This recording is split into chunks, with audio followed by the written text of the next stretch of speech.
lap. So our plan is to get out in front, go like a bandit, make them come and chase us down, and run harder than they want to run, and hopefully not finish. Steve Reynolds in the other turbine-powered boat won the 34th running of the Indiana Governor's Cup and has an outside shot at the national championship. I have to win all 3 of my heats, and the Miller American have to finish none. And then the Executone has to have some problems. We were finishing second.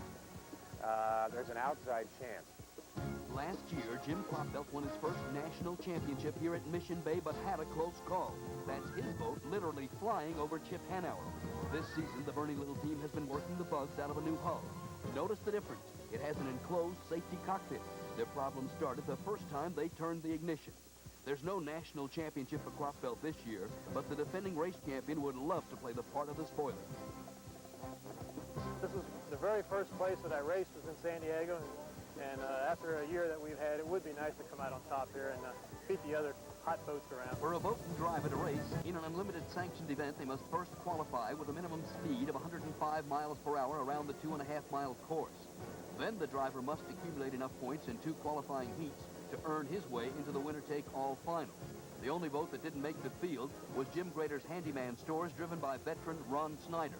6 boats have earned their way into the championship heat, including Chip Hanauer, and you're watching a victory celebration for Chip and Lucero Muncie team.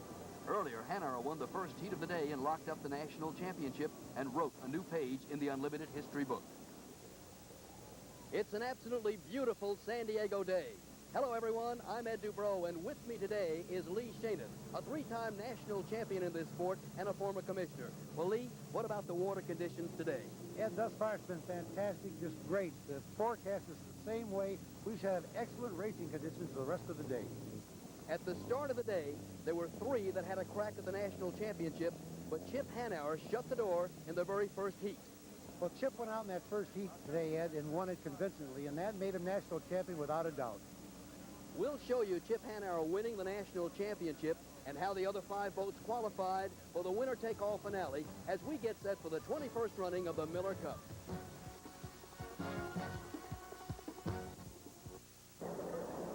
Welcome back to Mission Bay in San Diego. Ed Dubrow and Lee Shaneth, along with 300,000 encircling the Bill Muncie Memorial Water Racecourse.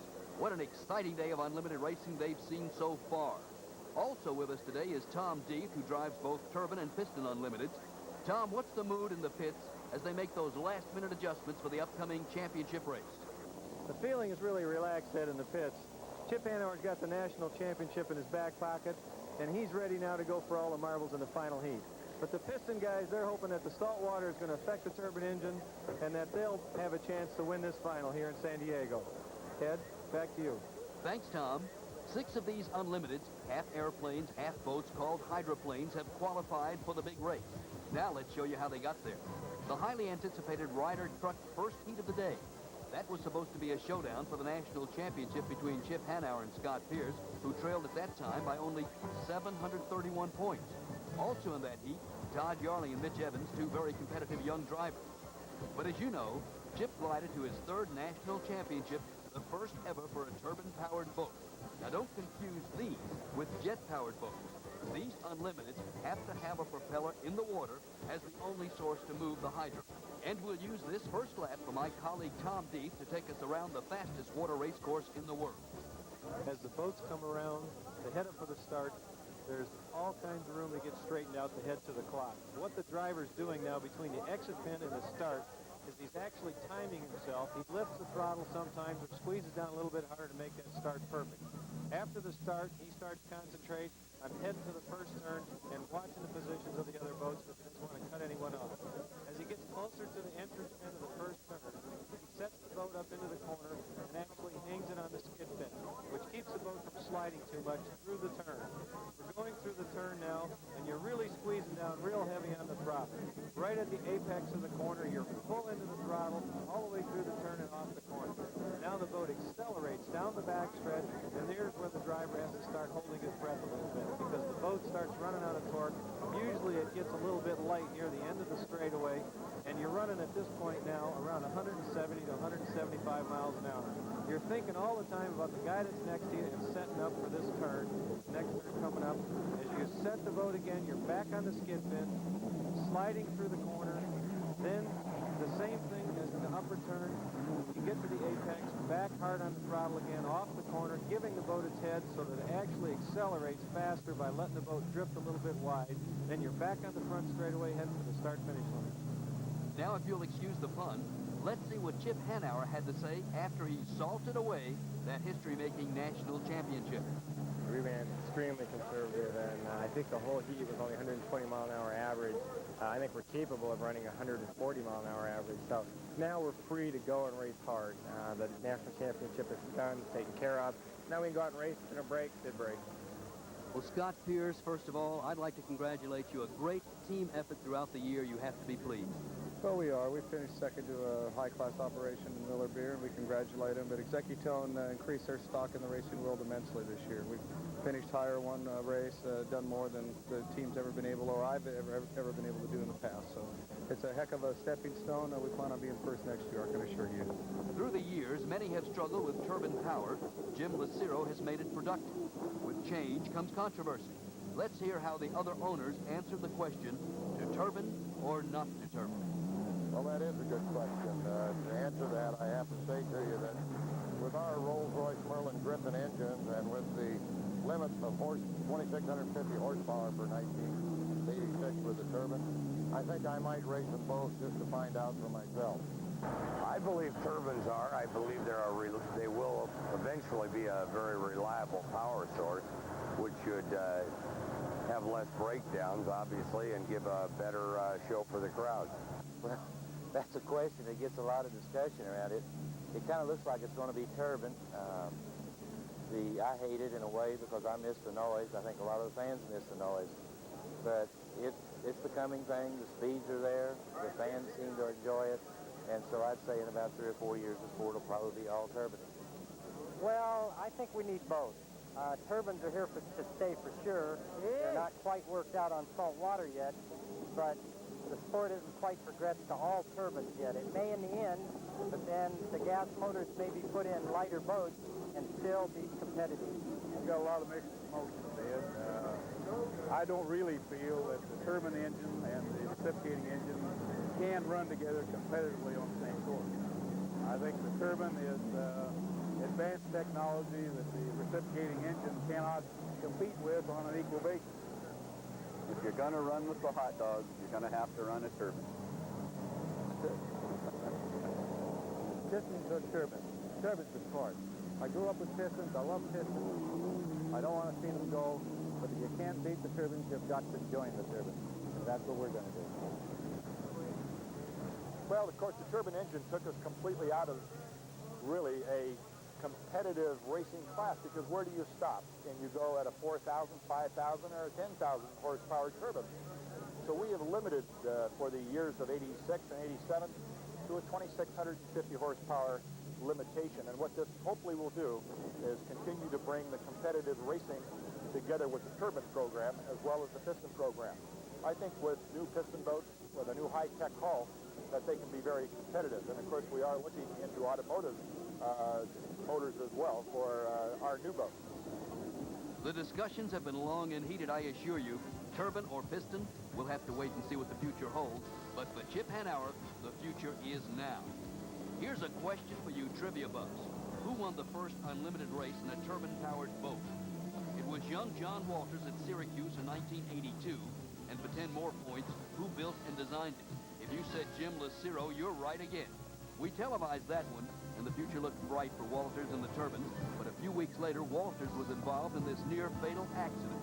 A boat loses its rudder and turns wildly in front of Walters. At these speeds, Walters is a fraction of a second behind, hits the boat and flips. He's thrown out, and you can imagine what the impact was at that speed. The prognosis was not good, but they didn't know John Walters. He's now an integral part of the Muncie Lucero team. John remembers and savors that history-making day at Sampson State Park in New York. Boy, do I remember it. Yeah, it was one of the most exciting points in my career. We'd all worked extremely hard for the better part of 2 years trying to make that dream come true. And when it finally happened, it was unbelievable for a while. And it was really not until the next morning that I was really able to look back on that and look at the videotapes and say, yep, we did it finally. John Walters, the definition of a true champion. The second qualifying race featured Mr. Consistency Jerry Hopp and rookie Andy Coca, who drives the only conventional boat left on the circuit, along with defending race champion Jim Cropfelt and Steve Reynolds, who set a competition lap record of just under 138 miles an hour during this heat.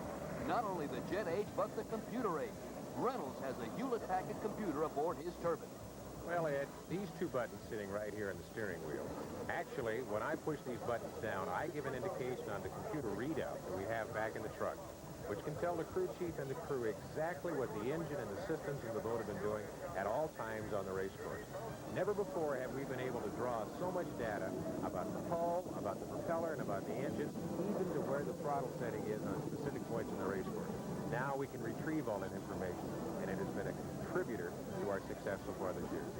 When Reynolds told the computer they were on salt water, the printout said tilt. Jim Cropfelt won the heat.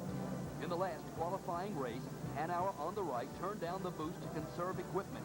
Mitch Evans won the race, his first ever. The field is set. Cropfelt, Hanauer, Pierce, Coke, Hop, and Yarley. The boats are on the water. Hello again, everyone. Ed Dubrow, Lee Shaneth, and Tom Deep on hand at Mission Bay for the 21st running of the Miller Cup. Let's meet the six that are in the winner-take-all finale. Hi, I'm Jim Cropfelt, driver of Miss Budweiser from Cincinnati, Ohio.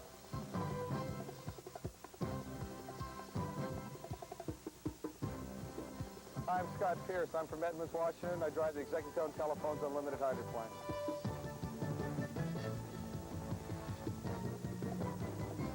My name is Chip Hanauer. I drive the Miller American. I'm from Seattle, Washington.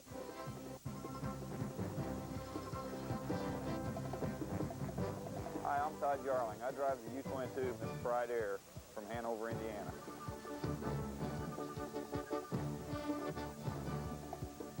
Hi, I'm Jerry Hopp. I drive the U4 Oh Boy Alberto. I'm from Snohomish, Washington.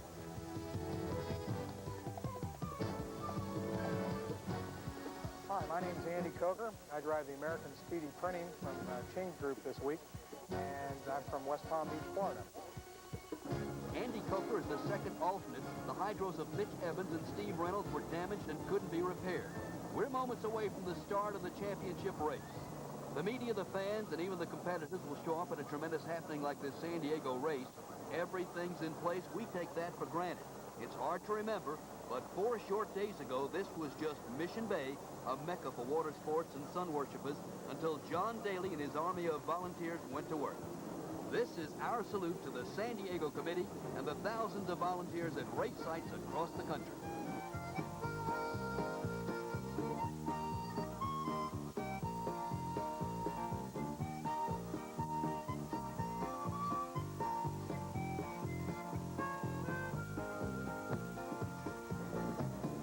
The next time you use a porta-john, remember how it got there. They're coming around toward the SeaWorld turn and will be heading for the start. A great shot of the mill. That means jockeying for the imaginary lane the driver would like to race in. Whoa, that was close. Jerry Hopp had the inside. Jim Cropfelt changed lanes. Todd Yarling did a masterful job of avoiding a catastrophe.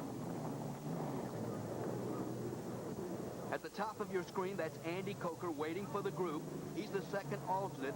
And that's Cropfelt making another great move to get inside of Scott Pierce. Heading for the start line. If they hit it too soon, they're penalized a lap. A super start. Cropfelt has the inside. That's the one he likes. Right on his hip is Scott Pierce. Hanauer has taken the turbine wide. Then it's Jerry Hopp, Todd Yarling, who's running without his wing, and Andy Coker. Hanauer has jumped out front. Cropfelt and Pierce are right there.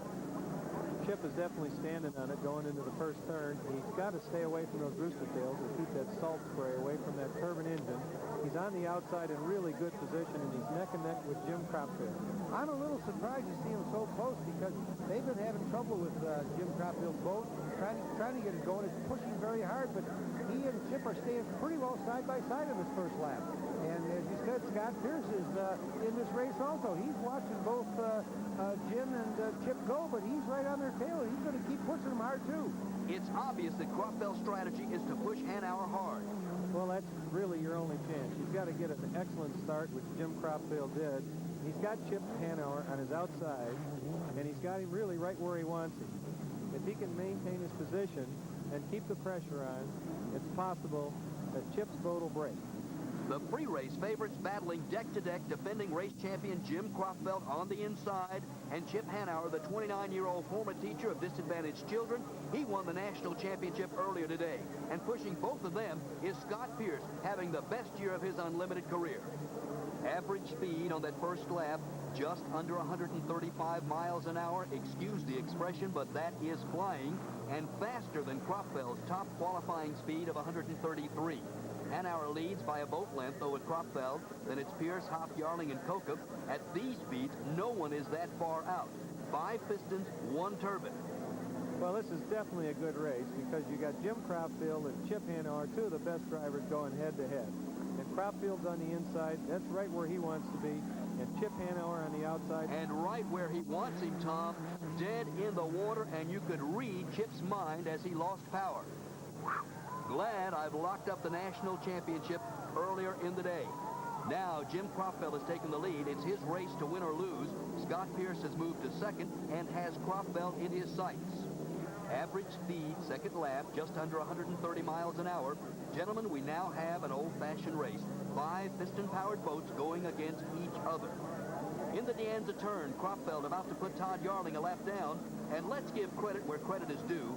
The Turbine made history by winning the national championship, but Croftfeld and the Bernie Little team have struggled all year with this new hull. Well, we have a brand new boat with the enclosed cockpit. He has a suit on with air conditioning in it. The cockpit's air conditioning. He's breathing oxygen. It's a radical change from what we've had in the past. It's a great step as far as the safety factor goes, and I think you might see more of this next year. Well, Chip Hanauer definitely is all right. He waved his hands, which is a signal indicating that he's all right. Scotty Pierce is now in second place solid, and it looks like it's going to be a Jim Croftfield race from here on in. Average speed after 3 laps, just under 123 miles an hour. Croftfeld backing down to save his equipment. He's got to be careful. Scott Pierce trails by a little more than a mile. Translated, that means just a couple of seconds. Here in slow motion from another camera angle, we can see what happened to Hanauer's boat. Watch the back of the boat. See that object fly out? That's the propeller. That problem plagued the Muncie Lucero team all last year. In fact, all the teams started having prop problems because they were going so fast. Jim Croftfeld can coast to the checkered, and I get the feeling the Bernie Little team has this boat dialed in and are already thinking about the upcoming season, which kicks off in Miami. Jim Croftfeld makes it 2 in a row at San Diego. Scott Pierce, another consistent performance for second. Rookie Andy Coker made the most of his opportunity and takes third. Todd Yarling is fourth, and Jerry Hoff limps home to take fifth. 6 started, 5 finished.